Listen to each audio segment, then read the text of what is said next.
to the office to do some phone calls. Hi. Awesome. Awesome. Good stuff. All right. What about you, Maggie? Maggie, you're on the call?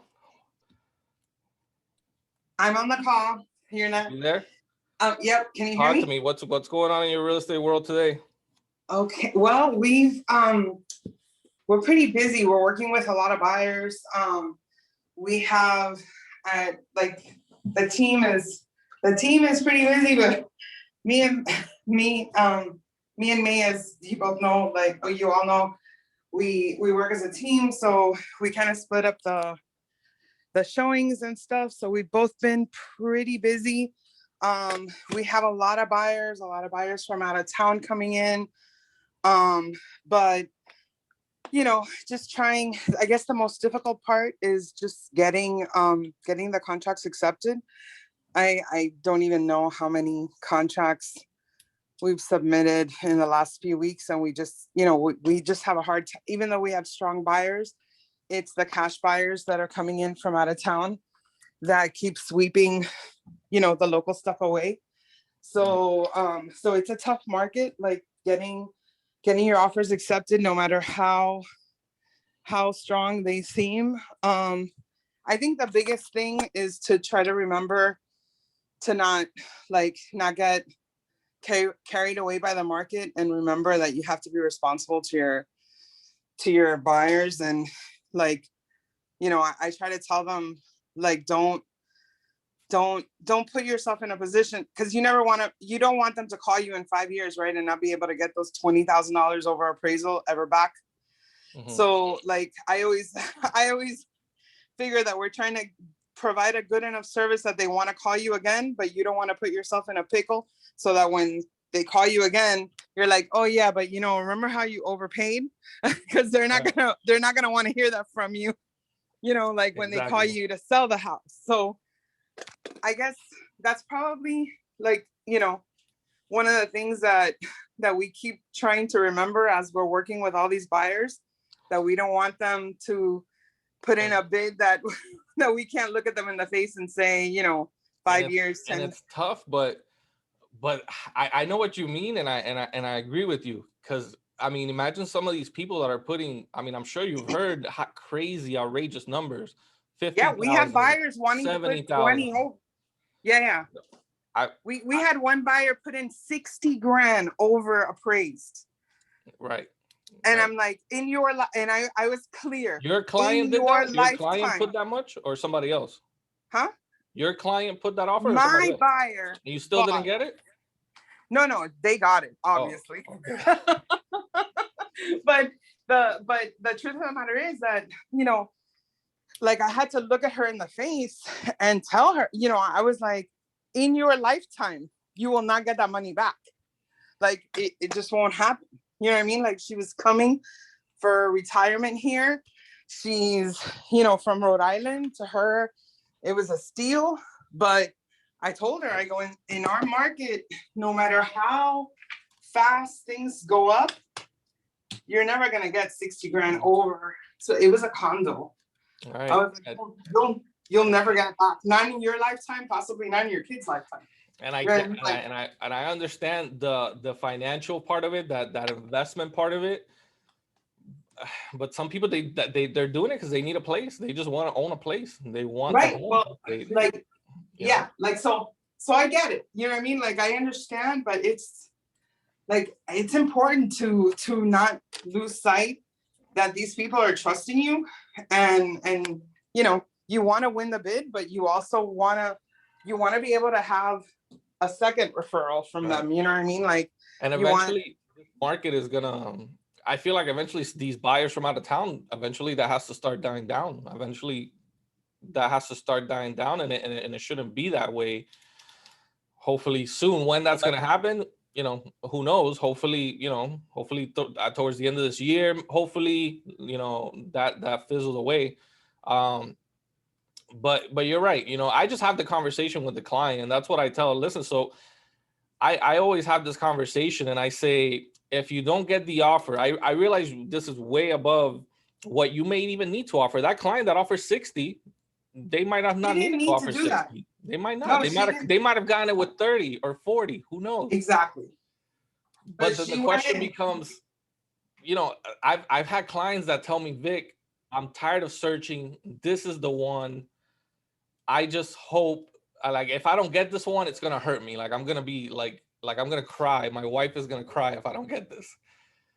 So at that point, it's like, you know, what's your best you can do? And, yeah.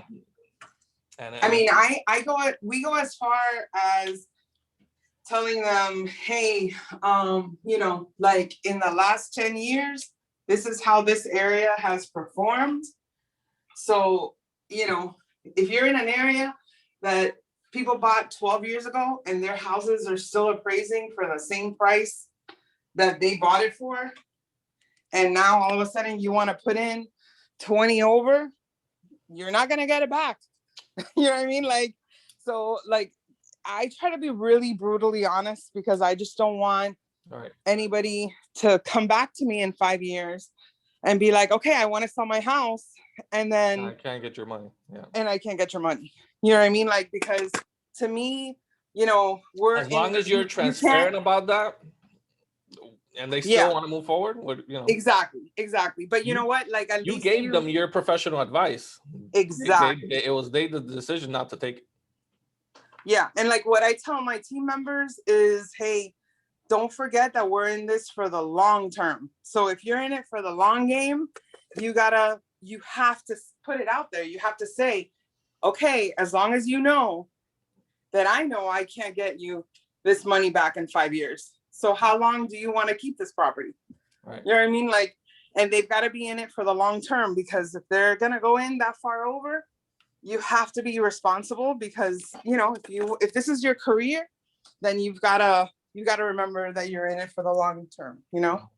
Yep. So ultimately they do whatever they want, right? But no, you gotta take care of clients, and if you want longevity in this business, you need referral business. Exactly. That's yeah, absolutely. All right. But that's where we're at. Okay, cool. And we're gonna talk a little bit about those challenges that you mentioned and everything like that. Especially in tomorrow's training that we're doing, we're gonna go deep into that. And we'll touch up on it today as well. Let me hear from a few more. Mike, I see you on the line, man. Just real quick, how you doing this morning, and what's happening in your real estate world today, man? I mean, as far as the challenges are concerned, we're all facing the same challenges dealing with these out-of-town buyers. I'm on the other side of the coin, though. When it comes to appreciation of value for the next 10 years, I think that people are going to see. I think we're going through a very high inflationary period in our country's history. And I looked at the numbers for the last 50 years. I did a video on it. It's on Instagram. You can check it out. And we're not even in the high part of the growth in prices in the last 5 years. You know, we've had periods in this country where home prices are going up by 10, 12%. We're averaging around 5% right now. So, and then everything that I'm seeing with the money supply and what's happening geopolitically and economically in our nation, I do think home prices are going to be going up higher in the next 5 years. So I think some people realize that, and they're coming in with, you know, above appraisal, knowing that, hey, you know, I'm going to get the value in this home. I had a listing appointment a couple of days ago where a lady bought her house 4 years ago for 220, and it's, you know, we're looking at the comps and it's already at 380. So, you know, I guess it depends also the market that you're looking at it. Miami Lakes, same thing. The market that 7 years ago, my mother-in-law bought a house in Miami Lakes for 300, and now it's in the 600s. And it's not the same type of situation that we saw during the mortgage crisis. You know, it's difficult to get a loan. There's not adjustable rates right now. Everything is fixed. So it's a different market. There's tremendous amount of demand, and I don't see that demand waning for the next 5 years or even more. All right. So, you know, I think what I'm just hoping reduces is those buyers that have all this, you know, crazy amount of cash to just put above. But I agree, man. I don't think demand necessarily is going to go down. And you know, the market shifts, and you never know, it's going to go up, it's going to go down. But historically, yes, has it always gone up? Correct. And even if it does go down, it eventually might be a few years, but eventually it goes back up and even higher, you know? Yeah, I think the loan limits are going to have to increase like substantially to be able to compete with these cash buyers. I think that's what's going to be the change that needs to happen. I like it. I like it. So what do you got going on today? We're door knocking a neighborhood that we got a listing on. So Okay, cool. All right, good stuff. Let's see. Let's hear from who we got on the call. Joey, how you doing, man? Talk to me. What's going on in your real estate world today? Going on? Good morning, everybody. How you guys doing? So today I'm setting up an appointment for one of my investors to see a short sale, and I have a showing at 4:00. Man, honestly, it's just insane. It's insane. Yeah, and Joey is working a few rentals, and he's been telling me even the rental market is kind of crazy because there's all these people putting extra money on the rental market as well. Yeah. Going above asking price, giving a year up front. Yeah. So a prime example would be like yesterday we went to see a house in Doral. Rent was $39.50. I asked the listing agent, I'm like, hey, between you and me, like, what's going on? Like, it's a crazy market. Talk to me. Like, do my renters have a chance? And she was blunt, and she was like, unless they come $150 to $200 above asking price and can provide at least 6 months, their offer is not gonna get picked. They had an offer for literally $150 above asking price and 6 months in advance rent. I mean, like, that's ridiculous. Why don't you just buy a fucking house? Like, if you're gonna cough up that much money, but then yet again, it's what we're all facing. It's hard to go against, all these people that are going. Look at Maggie, $60,000 above asking price. I'm like, how do you compete against that? It's very hard. Yeah, there's However, I feel like there's still those gems out there, like, for example, like, I'm under contract for a condo, and we're getting it $30,000 under appraisal price. So I think it's just, like, I know some people have the loans and all that stuff, and yeah, cash buyers are out there. I'm actually working with one. That's the one I'm under contract, but I still think, like, if you could find it, if you could look for it, you'll find it. There's always something out there. Obviously, if you're working with FHA, they have so many restrictions that some properties, they're just, they're not gonna get. Right. But overall, man, I'm just, me personally, I'm enjoying this. I think I came in at a perfect time as a rookie, because I get to see this craziness. Listen, if you come as a rookie coming in, if you can make it through this market we're going through right now, you're gonna be fine. Okay, you're gonna be able to make it in anything. Yeah, I have a buyer that we submitted like 2 offers, and they've been outbid, of course. It's just crazy, man. Something I've noticed too, man, is sometimes it's the way you talk to the listing agent also. I mean, like, if you could appeal to them and then write a nice letter, and maybe it, because sometimes it's not about the quantity, man. It's about the quality. It could. In some cases, hey, it's not gonna matter because somebody's outbidding you by 30 grand. Well, I mean, yeah. But if it's close, yeah, yes, absolutely, 100%. It can, and sometimes you never know, man. You could be getting outbid by just a small amount, and it's happened. We've seen it happen, man. When it's just a small difference, and they feel more confident in your financing. They like your terms better. So absolutely. That's another that I came across. There's a lot of renters now, more than before. I wasn't gonna do rentals, but as a rookie, I thought about it. I'm like, you know what? I'm gonna just take everything that comes my way. I don't care what it is. I'm gonna just take it, because I'm a rookie. I don't have the luxury to actually really be like, no, I'm only gonna do buyers. I'm only gonna do work with listings. I'm only gonna, So one thing I've noticed is a lot of investors are selling their homes, creating more renters. You know, so like people are noticing, hey, for my investment property that I bought 5, 10 years ago, 15 years ago, I could get X amount in this crazy market we're in. Why not sell? You know, and then you have the people that are buying that actually want to live the property. So now you can get those people that were rented are in the market now. Guys, I've been I've had some conversations with a few homeowners that, and I realize that there's people out there that think that market's going to crash. There's people that truly believe that our market is going to drop. And so they're listing their homes. They're listing because not because they need to sell, because they think, hey, I better cash out now. We're in a bubble, it's gonna burst, prices are gonna dip, and I'm gonna lose out on cashing out, you know.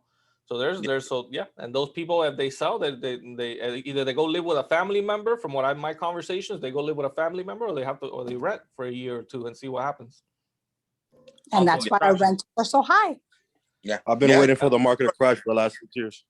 Rentals are ridiculous, man. Like I'm telling you, I've seen with these clients I'm with, at least 20 or 30 properties. I feel like I'm working with buyers just because all of the transactions and they're getting outbid, and it's just crazy. And then like all the legwork to make the money I'm gonna make off of rental, you know, it sucks, but I mean, it is what it is, really. That's just the market we're in.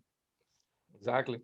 Maylene, I heard you. So let's hear from you now. What do you got going on in your real estate world today?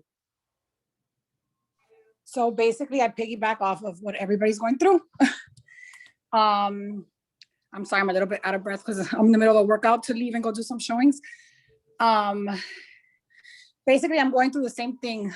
Joey, I'm not sure if they're looking for a house or condos, but you might want to try like calling out, there's different like condo communities that work with realtors, because those are a lot easier to get in.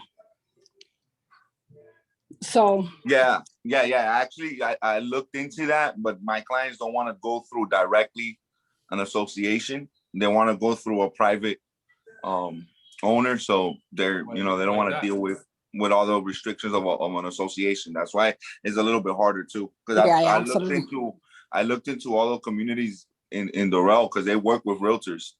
Yeah, and they pay good too out there. Yeah, the commissions are really good actually. There was one, I forgot the name, but I think something Palms in Doral.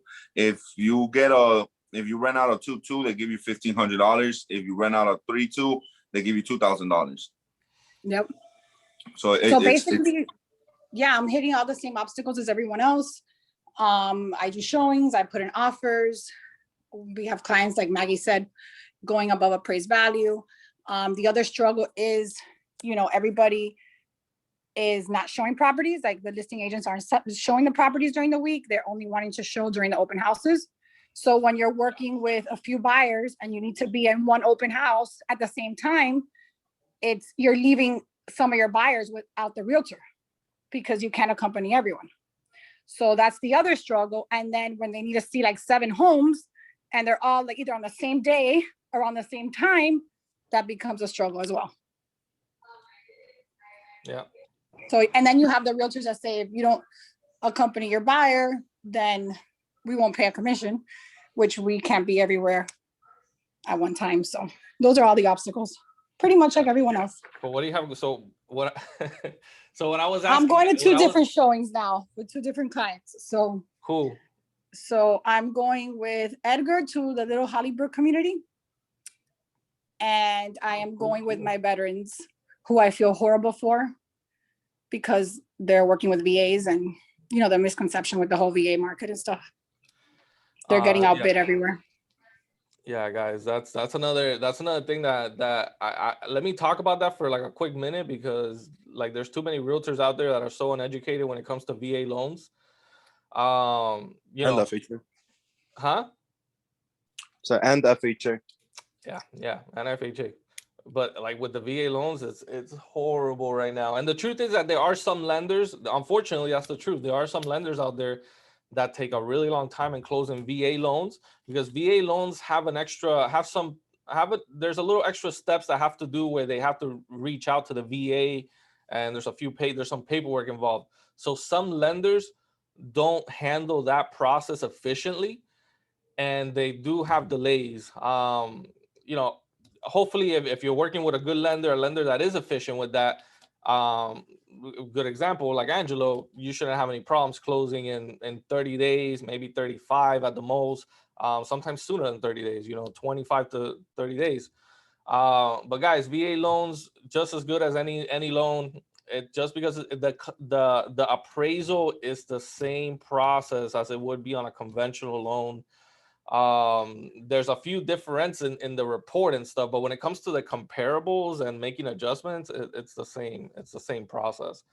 So there's such a huge and I noticed because I'm part of some Facebook groups where there's realtors talking about, oh no, like VA loans, they don't appraise, they take 60 to 90 days to close, and this and that. I'm like, what? Like, that's, you know, that's insane.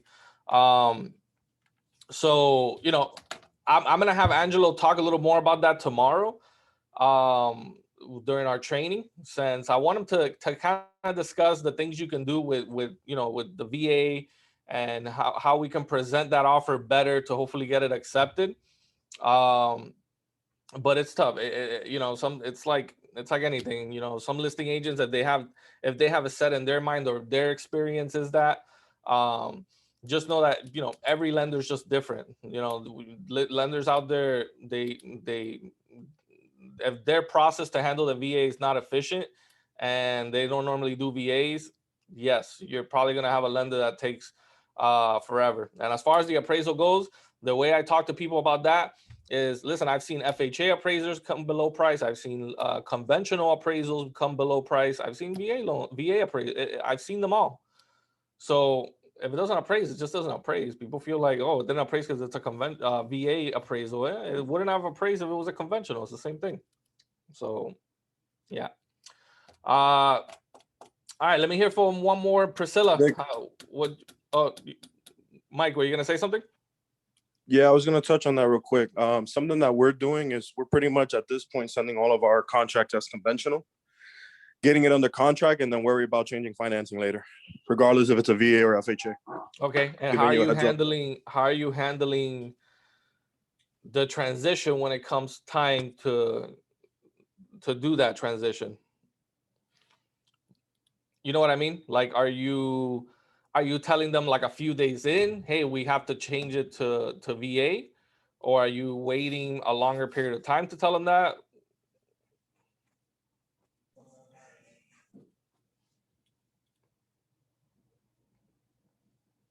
Mike, you there?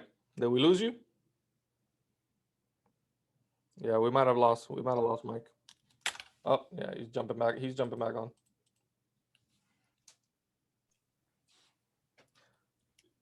Mike. I'm curious. Victor. Yeah. When he comes back on, I'm curious to find out how he goes about it, because I mean, you have riders that need to be signed, and like the banks. Oh, hey, what's up? I'm back. Sorry, I think I got this. Yeah, that was my question. Like, do so you have what it is the strategy you use when you do that? After inspection period, I go ahead and send them, say, hey, we need to change the financing, so speak to the agent. So any addendums and riders that need to be signed, I get them signed after the fact. And do you have any pushback? Like, of course. Right. But by that time, they already lost the interest of the other buyers. Right, because I feel like if you do that too early on, like they'll be like, oh, I'll just go with one of the other offers. Yeah, it needs to be after the inspection period. And before, obviously, the appraisal contingency. I'm also a little bit worried about that if we're not working with Angelo, because I just had a lender mess up a deal for us.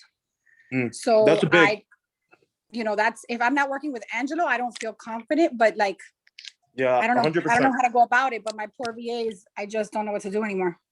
Yeah, you have to have a lender that's willing to work that with you. And Angelo, I send him pretty much most of my deals. So I have that, relationship with him that worst case scenario, we know how to get out of the deal while protecting our client. Yeah, that's my main problem. I'm going to have to have a little talk with them. Right. But I believe that their lender is a friend. hard with it's their lender is a friend, so it's a little. It's hard with VAs, because a lot of times VAs are using, their VA contact, and it's hard to get them away from their military contacts, and we want to use their own type of thing, So yeah, that's a good point. I get around that. get around that by telling them that if they work with my preferred lenders, preferred title company, I'm going to give them more money back at closing. Okay, like out of your pocket? I say up to $10,000 back at closing. So you give it out of your pocket? How Yeah, do you can get give them out, like, 10 your grand? commissions or Well, key word I said there was up to. up to. And then additionally, it's not just me. Like I said, I have my preferred lenders, my preferred title company for that reason, because they're willing to work with the client or whatever we need to do, whether that be reduce fees, and all that adds up to $10,000 back at closing. Cool. Nice, thanks for that one. For sure. Yeah, I wonder also, you know, VAs, the VAs you guys are doing, they're always 100% financing, right? Yes.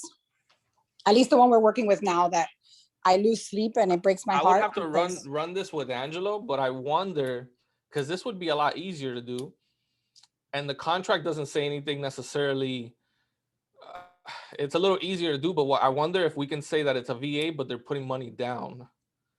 Because I feel that's trust me, from the Facebook groups that I'm part of, it's not just that the VAs take long to close, but it's that people feel because they're getting 100% financing that it's not a secure, like that it's not sure thing, that it, But you know, the there's this irony of stigma that, about 100% financing. yeah, but isn't the that- irony of that it's so hard to qualify for that kind of a loan? Like people with bad Yes. credit, people with like, for you to get 100%, that means that you're a fucking superstar for I you to know. get 100% financing. So And it blows my mind. I agree 100% with you, but realtors don't think that way for some reason. They Why see are they so 100% financing uneducated? and they see like, oh no, They're this is- idiots. this is not, this is, you know, that means the buyer has no money, and if something goes wrong, the buyer doesn't have money to come up with more, you know, more closing costs or more something. That's what they It's say. 100% financing guaranteed by the government, basically. Right. It's so safe, I know. It's like the safest loan ever. Yeah, but there's just that stigma about it. So trust me, I go on these Facebook groups and I try to educate everybody. So like I'm trying to change that.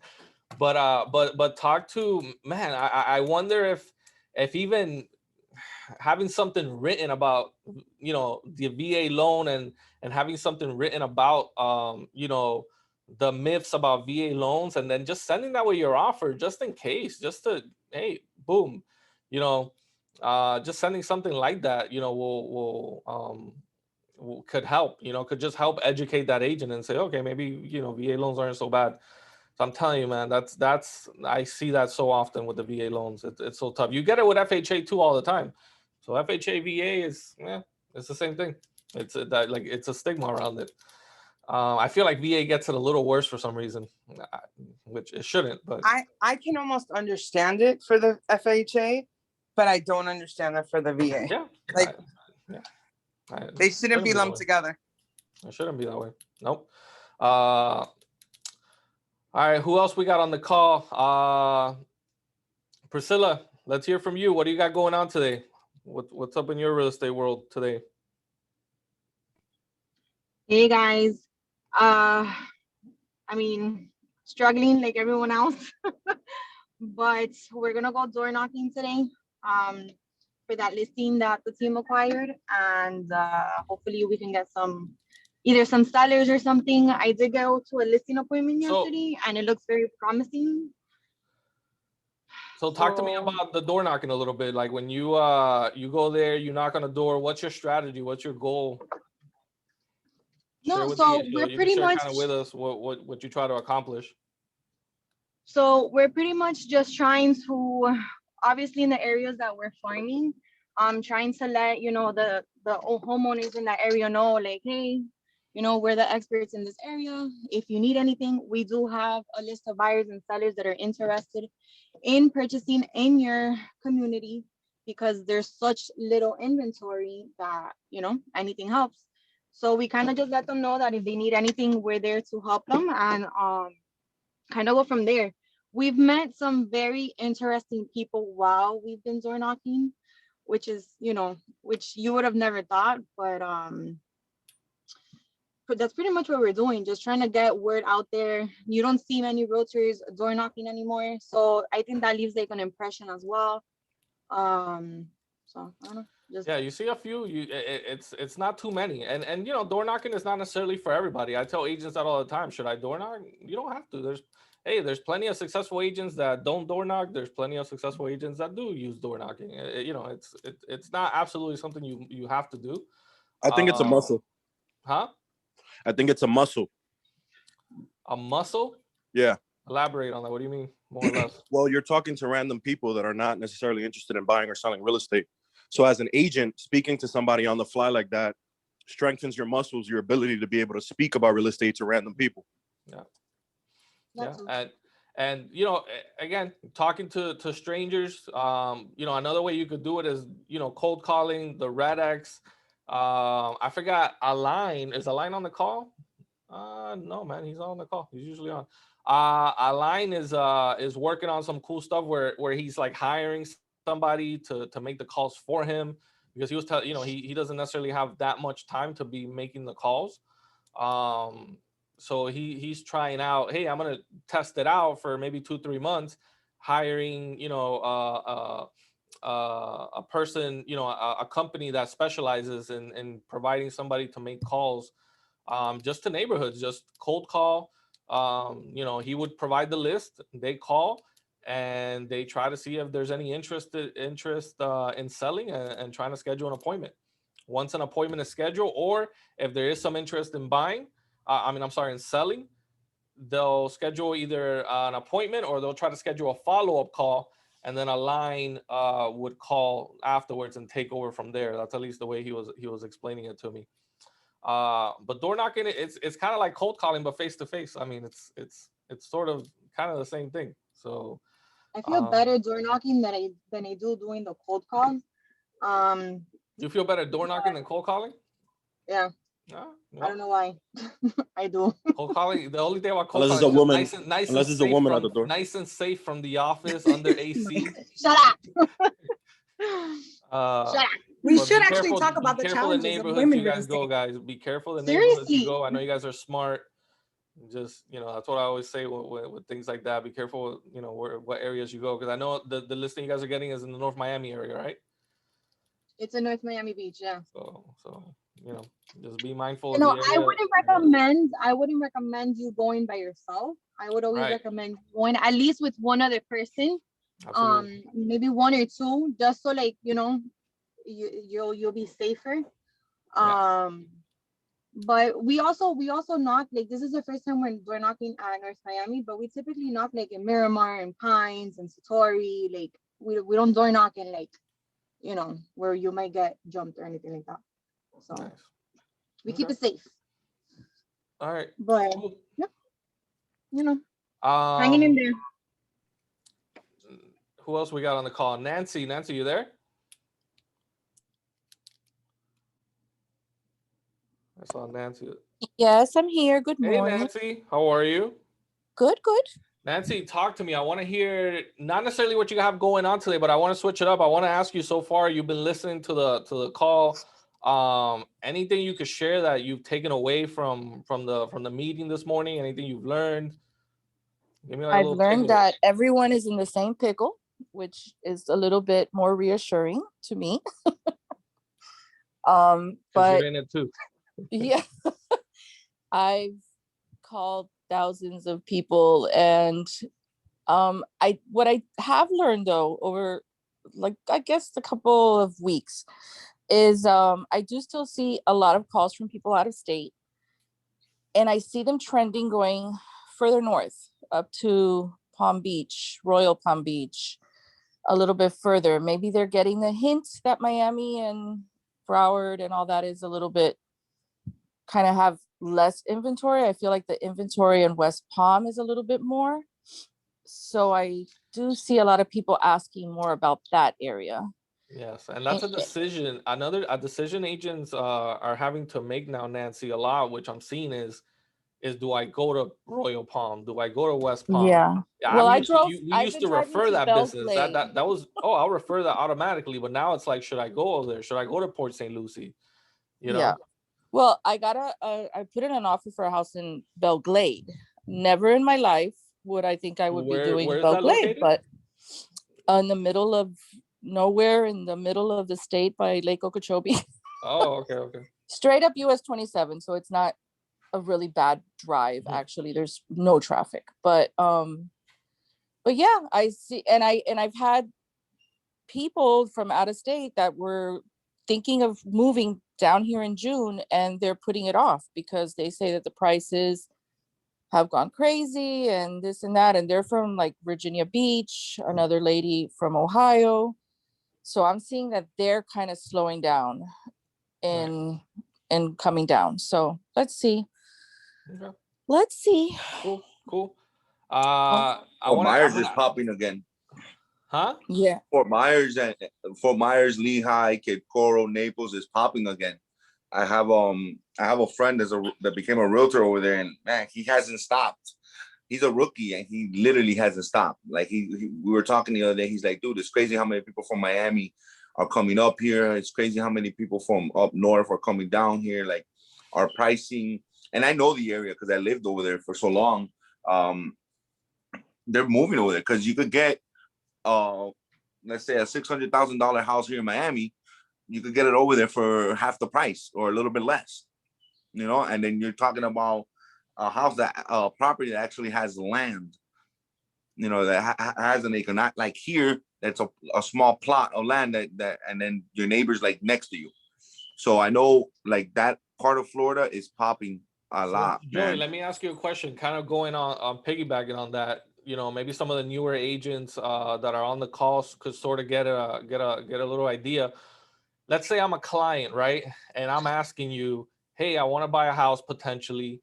What would you're the professional, you're the expert. I've heard from people about, moving out west, moving up north. I don't know, where should I go, Joey? What would be your best advice? Well, the first thing I would ask that potential client would be, what type of lifestyle do you want? Do you want to have the city lifestyle and move to Miami, West Palm, Fort Lauderdale, or you have a family, you have kids, you want something more settled, more calm? Do you want more for your money? Like, what is it exactly that you're looking for?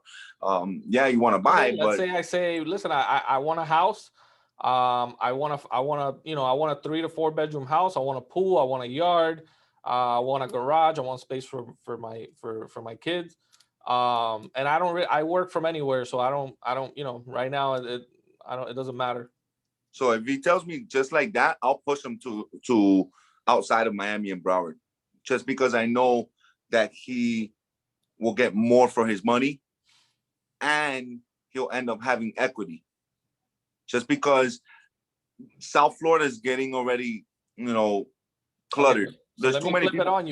on you. What if I say, okay, but I need to be in Broward or Dade? So And where should I look for? I'll push him to Broward. There's more inventory up here than there is in Miami. I think prices What up area? here are actually, What areas more or less would you recommend? I would say Hollywood area. Pines is getting very pricey. So I would say Hollywood, off of Sheridan. I would say Pompano. Pompano, it has still decent prices and there's inventory. I heard Basto Pompano. I don't want to go to Pompano. Yeah, but I mean, those are areas that I'm actually been a lot. And So what do you say? What if I am a client, Joey, and I tell you, I heard really bad things about Pompano. What do you know about Pompano? So I'll tell them it depends the area of Pompano that you want to live in. Like obviously there's certain, just like every other area in any city, there's gonna be its good and its bad. So for example, most of us know the closer you are to the water, the nicer it is. Sometimes there's actually less crime. So I'll tell them, look, we're looking to East Pompano, where the houses are bigger, it's nicer, better communities, or I'll put them in a gated community, in an association community where they feel more comfortable living in the area. Right. I had a client that bought in Pompano, and I had a client bought in Pompano. We kept in touch over the years, And I recently, not too long, maybe like a year ago, I had a client say, no, I don't want to go to Pompano because they have the highest crime rate of like any city or something like that. And I was like, really? I was like, and then she emailed me the statistics. And I was like, okay, I guess there's a lot of crime in Pompano. I wasn't, aware of it. And then later on, I ended up talking to that client because I don't go at least probably 4 or 5 months without talking to that client, that past client. They actually want to sell and move to Royal Palm now, apparently. And I asked her, how's your experience been in Pompano? And she's like, great. I like Pompano. Pompano is perfect. And I'm like, oh, because I had a client saying that that everything in Pompano was bad. She's like, well, it has its parts. Don't get me wrong. It has its parts where, sure, maybe crime and something bad could happen to you, or you shouldn't be walking around there, or it has its parts. But where the area I live in, Pompano, is great. Like, I'm super happy where I live. Yeah, I mean, it's like, for example, like my investor, the foreign investor I'm working with, he'll ask me, oh, what do you think about Lauderhill? And I told him, well, it depends on the area in Lauderhill. I believe that every area has its pockets, like Miami. I mean, you have Brickell, and then you cross the bridge and you're in Overtown. Like, there's pockets that have high crime or just poverty. So it really depends on the area that you're going to show your client. I mean, come on, we're realtors. We should be smart enough to not show the bad areas, unless you just have no choice because of their budget. But for the most part, like, I'm under contract right now in Lauderhill. I mean, I drive through Lauderhill. There's areas that I see areas that I'm like, Jesus, I wouldn't live here. But then I cross a main boulevard, and I'm in a completely different area where it's nice, it's clean, and the community is nice and quiet. So I think it's just like I mentioned, man. It's all about the pockets. It's knowing the areas where you're gonna sell, researching it before you take your clients, so you don't end up taking them through a part where they're gonna get freaked out. Plus, when you talk to your client, how they are. You could tell what type of people they are, what they're kind of looking for based on that conversation. That's why those beginning conversations are so important, because you learn so much from them. And then after the first tour that you give them through different homes, you actually even learn more. You learn what they lied about and what they're not lying about. So I think it's just knowing the market, knowing your client, right, and knowing those neighborhoods, man. Like, I know I mean, Florida's huge. And you can't be you're never gonna be an expert in every area. It's tough. It's tough to be an expert. There's so many neighborhoods. As a realtor, a lot of times we have to go into brand new areas we're not familiar with. Correct. We just have to kind of learn it as we go. Correct. So like, yeah. I have this investor that's infatuated with Hialeah. He lives in Hialeah. He has other properties that he rents out in Hialeah. And I told him, dude, you have to expand your horizons, bro. Like, there's more to Miami than Hialeah. And he's like, yeah, but there's so many bad areas in Hialeah where the good deals are at, but they're so bad. And I'm like, yeah, but you got to understand that a lot of those bad parts in Miami are getting developed. People are getting pushed out of those communities. For example, like that little Haiti area, 79th Street, Northeast 2nd Ave area. Those are all getting like redeveloped. People are getting pushed out. High rises are going up. So why not take advantage while prices are low in those areas, right? And invest. I mean, you're not gonna live there anyways, right? So I'm brutally honest with my investors, because I know if I feed them some bullshit, it's gonna come back and I'm gonna lose them. That's good advice. A few years back, I had a client bought a property in Alapata, an investment property, I think it was like a 2-1 or a 3-1. Little small property in Alapata, and Alapata was like, you don't want to buy there. Now that property, I don't know exactly how much equity he must have, but he has to have at least over 100,000 in equity. And that was an area where it was the same thing. Hey, invest here. This area is changing. It's gonna go. It's gonna increase. So like that. Luckily, it has. Luckily, it has. That's one thing. There's not a lot of inventory in that area. So if you find the inventory, one, it's going to be appealing to the seller, because they're like, okay, I don't have a lot of competition in the area. I could get top dollar. And then it'll be appealing to the people buying, because guess what? They're going to get it cheaper than buying anywhere else in Miami, especially if it's an investment property. Right, guys. So I got about 5 minutes left. I wanted to again start bringing these back up. I keep hearing an echo. That's probably I got it. All right. So I wanted to start bringing these back up. I feel like today everybody, we haven't done this in such a long time, so everybody kind of just wanted to like put it out there. Let's put our thoughts out there. I know we're going through a lot of hard times right now in the business. It's not just you guys, it's across the board. It's not just realtors, it's lenders, it's title companies, it's everybody's going through, seeing less files, seeing lower numbers, because the reality of the way the market is now. Tomorrow, we're gonna be doing this training. I'm gonna call it Thriving in Today's Market. Between me and Angelo, and also a collaboration with everybody. We're gonna talk about strategies you can use to grow in this market. What we're seeing right now, that you can hey, presenting your offers this way, hey, targeting sellers this way, different strategies that you can use to set yourself up. Like Maggie put it earlier, it's about this business is about the long term. It's about you can't think I'm in this business now for the next 2-3 weeks. No, you got to think I'm in this business for the years to come. So I want to make sure that you're doing things the right way, and that your clients are taken care of, and you're doing things the right way. So we're gonna do this once a week, guys. I'm gonna also record these. I'm gonna upload them, so some of the agents who can't make them, they could always rewatch them. But I kind of want that. I kind of want this to be not necessarily. So before it used to be like, hey, what are your challenges? Let me know, and then we can do that. But I also want this to be sort of like a coaching session where agents can kind of come and hear other agents' rebuttals to certain things, whether it's handling clients, whether it's how do you talk to sellers, or anything. It could be one day we might talk about marketing, or we might talk about branding. So every week, it's not going to be about, hey, what's happening, what's this challenge. We're going to try to make it every week a little different, or maybe 1-2 weeks sort of the same thing. So there might be like a part 1, next week feels like it's more of a part 2. But that's my goal with these, is to kind of huddle us up together. Let's talk about the challenges. We're all in this together.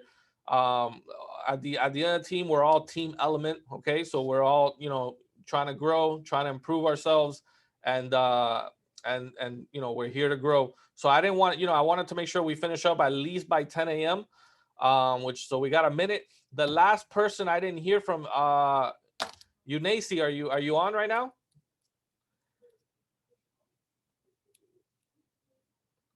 Eunice, you there? She might not be there. I'm here. Eunice, talk to me. Give me a little bit quick, real fast, like any takeaways, any takeaways you got from today's meeting. What did you learn? I mean, it's my first time. I'm hearing you guys. I'm learning. It has been a little bit tough for me. I'm learning, and I got clients at the same time. So, nothing.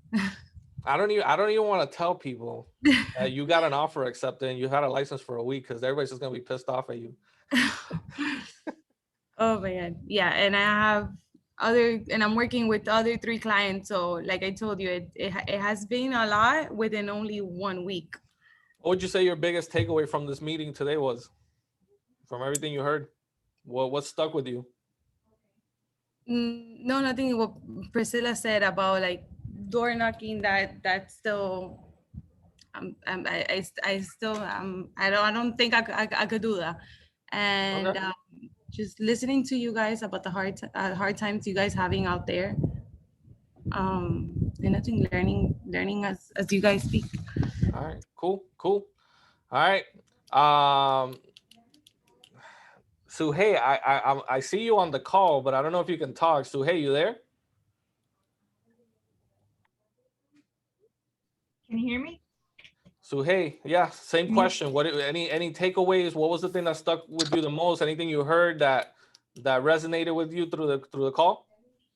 Okay, so I'm kind of multitasking, but yeah, I'm listening to everything. I'm taking notes. The door-to-door knocking is something that I've told you I'm trying to do it. I printed out flyers, and I know that everyone's going through a hard time.